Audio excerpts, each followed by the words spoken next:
જય જલારામ, જય શ્રી કૃષ્ણ બધાને. આજે આપણે સમોસા બનાવશું. બાળકો મને ઘણા દિવસથી કહેતા હતા કે મમ્મા સમોસા બનાવી આપો, પેલો કાર્ટૂનમાં જોવે ને તો આજે મેં બનાવ્યા છે સમોસા. ઘણીવાર આપણને એવું થાય છે કે સમોસા બનવામાં બહુ ટાઈમ લાગે છે. થોડા સમોસા ખાવાના આટલી ઝંઝટ કોણ કરે, આપણે બહારથી લઈ આવશું, આટલી મહેનત નથી કરવી. પણ અમુક પ્લાનિંગથી તમે સમોસા બનાવશો ને તો બનતા બિલકુલ પણ વાર નહીં લાગે.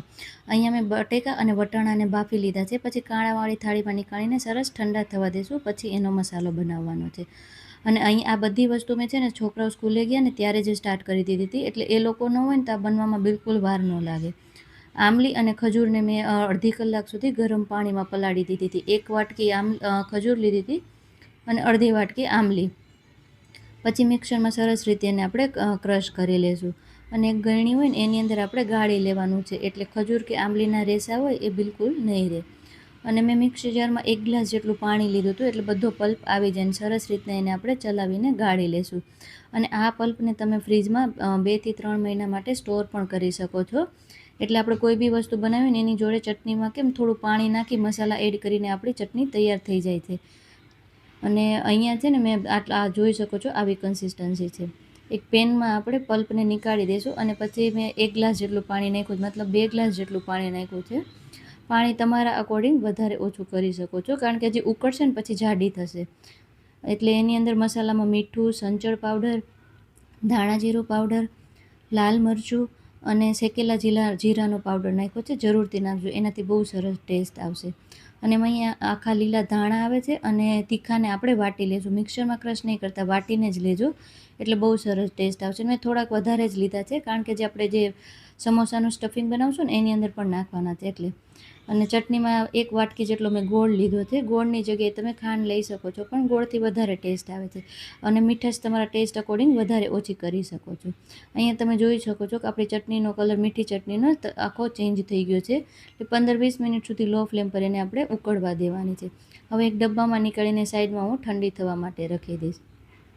અને અહીંયા તેલ ગરમ થઈ જાય એટલે આદુ મરચાંની પેસ્ટ, લીમડાના પાન અને વટાણા બટેકાઈ સરસ ઠંડા થઈ ગયા છે તો એને એડ કરી દઈશું. હું પોટેટો મેસરથી મેશ કરું છું, તમારે હાથથી મેશ કરીને એડ કરવા હોય તો પણ કરી શકો છો. આ બધી વસ્તુ મેં બપોરે તૈયાર કરી હતી, એટલે સાંજે આપણે ડાયરેક્ટ તરવાના જ લે. પછી જે ધાણા તીખાનો આપણે વાટેલા હતા એ એડ કરશું, વરિયાળી, લાલ મરચું, ધાણા જીરું પાવડર, મીઠું, હળદર, ચાટ મસાલો, હળદર એડ કરશું. અને હવે ગરમ મસાલો, ચાટ મસાલો, વરિયાળી અને તીખા અને આખા ધાણાને જે આપણે વાટીને લીધા છે ને, આ 4 વસ્તુ જરૂરથી નાખજો. બિલકુલ બહારના બજારના સમોસા જેવો જ તમને ટેસ્ટ આવશે. જો એકવાર આવી રીતના મસાલો બનાવીને તમે સમોસા બનાવી લીધા ને તો બહારના સમોસા ભૂલી જશો, એટલા ટેસ્ટી બનશે. અહીંયા મેં 2 ચમચી ઘઉંનો લોટ લીધો છે. થોડું પાણી નાખીને આપણે લોટની સ્લરી બનાવી લેશું. અને બપોરે આ બધું બનાવી લઈને અમુક વસ્તુ આપણે, તો સાંજે છે ને આપણને આ ટેન્શન ન રહે કે ભાઈ મારે બનાવવાનું છે એમ. અહીંયા મેં સમોસા પટ્ટી લઈ લીધી છે. અને સમોસા પટ્ટીથી છે ને સમોસા બહુ ઇઝીલી બની જાય છે, અને ઓનલાઈન એમ ઇઝીલી આપણને મળી જાય છે સમોસા પટ્ટી. જો તમારે ક્યારેક કોઈ મહેમાન આવ્યા હોય કે બાળકો આપણને ઘરમાં કહેતા હોય કે મમ્મા સમોસા બનાવી આપો, તો જો આવી રીતના તમે બનાવશો ને તો બનવામાં બિલકુલ ટાઈમ નહીં લાગે. ઘણીવાર ચટણી આપણી જોડે રેડીમેડ હોય તો વટાણા બટેકાને જ બાફવાના હોય છે, સમોસાની પટ્ટી તૈયાર હોય છે, તો મસાલો બનાવીને ઇન્સ્ટન્ટ આપણે સમોસા બનાવી શકીએ છીએ અને બિલકુલ બહાર જેવા જ બનશે. એકવાર આવી રીતના તમે જરૂરથી ટ્રાય કરજો. અને પછી આપણે સ્લરી બનાવી છે, સ્લરી આપણે લગાવી દઈશું, એટલે આપણા સમોસા ખુલશે નહીં. અને તમે જોઈ શકો છો કે કેટલા ઇઝીલી આપણે સમોસા ફોલ્ડ થઈ ગયા છે. બિલકુલ સમોસા પટ્ટીમાં વાર નહીં લાગે. તો એકવાર આવી રીતે જરૂરથી ટ્રાય કરજો.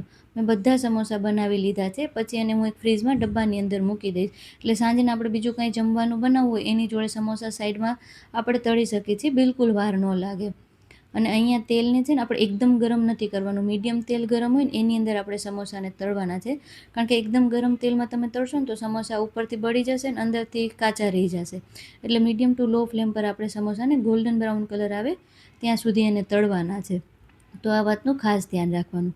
તો અહીંયા આપણા એકદમ સમોસા પટ્ટીના લોટ બાંધવાની ઝંઝટ વગરના સમોસા બનીને તૈયાર થઈ ગયા છે. તો ફરી મળીએ એક નવી રેસીપી સાથે. Thank you.